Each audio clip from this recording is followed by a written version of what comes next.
the main window it's given us. It's taught us maybe a little bit about surveillance, but a lot more about relationships between those two great powers. And I think it tells us just how fragile, how brittle that relationship is. The fact that an unarmed, unmanned balloon, surveillance or not, should turn up over the US, and yet that is grounds for crashing a long-planned meeting between or a trip by the US Secretary of State Antony Blinken to Beijing, tells us just how delicate the relationship is. And now both sides have taken firm rhetorical positions. It's difficult to see how that trip can be rescheduled anytime soon, and it's difficult to see how the two sides climb down from those positions. So interestingly, it comes after several significant developments in just the first 5 weeks of this year. Yes, you can really see the spheres of influence. China's on one side and the US and its alliance bloc on the other are starting to harden and take shape in what appears to be the early phase of a new Cold War. We saw the new president of South Korea last month raise the prospect of South Korea developing its own nuclear weapons or deploying US nuclear weapons on South Korean soil, something that hasn't happened since 1991.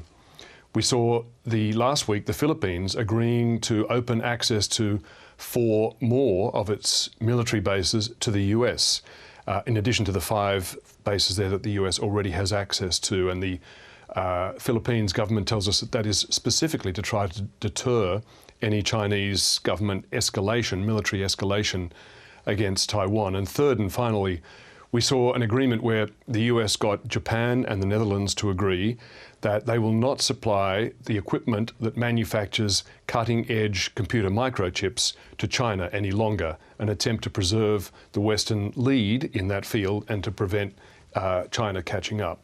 Peter, domestically, the political reaction in the US also shows us why Secretary of State Antony Blinken had no choice but to postpone his trip to China. Yes, it's a very febrile, very heated political atmosphere in the US, well, pretty much on anything. But on China, it's one of the only subjects where both the Republicans and Democrats agree to take a tougher position. And there's like a competitive bidding process between the two parties to see which can be tougher on China. And the fact that Joe Biden waited until this particular Chinese balloon had finished crossing the continental US and was over coastal waters before he ordered it shot down has made him a target. And the Republicans have been fiercely criticising Biden, saying that he showed weakness, that he should have shot it down immediately, that he was allowing the US to be humiliated and mocked. So all the pressures in the domestic American political system on the two sides are to get increasingly tough. And none of this bodes well for a calm and reasoned future relationship between the two countries. Finally, what does all this mean for Australia's relationship with China? Well, it means that we can expect this trajectory of a hardening of the confrontation between the US and China to continue. Because Australia was very much on the front lines of that confrontation, well, as long as 5 years ago when the Turnbull government first banned Huawei, the Chinese company, from our 5G system, Australia's really been at the cutting edge of resisting Chinese intrusion. Now that there's a bit of a rapprochement going on between China and Australia, this does not mean that it's business as usual. Things are not going to return to the status quo ante. It simply means that China's pressure tactics, including notably the trade sanctions that China imposed on Australia, haven't worked. China wants Australia to agree to allow it to join a regional trade agreement. China has been suffering from the loss of some of those Australian exports. It wants them back.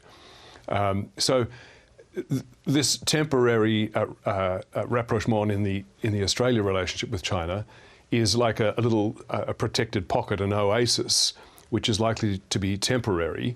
And the Albanese government very advisedly uses the word stabilisation. It says that Australia seeks stabilisation of its relationship with China. But that's a temporary expedient because it's impossible, Yvonne, inherently to stabilise anything where the other side of the relationship has an entire strategy built around destabilisation of the existing world order so that it can build its own.